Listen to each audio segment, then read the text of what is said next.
From Daily Forex, this is Chris taking a look at the US dollar Japanese yen, and as you can see, we have a situation where the market continues to go higher.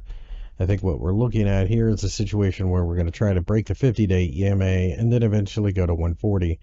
Pay attention to the 10-year yield. It has a directly negative correlation with the value of the yen, meaning that as it rises, the dollar rises against the yen.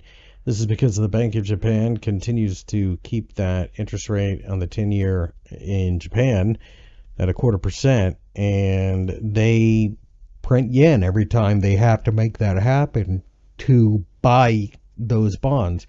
So 132, 130, 150 is a support level. 127, I think, is a support level. And as long as we can stay above 127, we are still technically in an uptrend and looking to get to 140 eventually.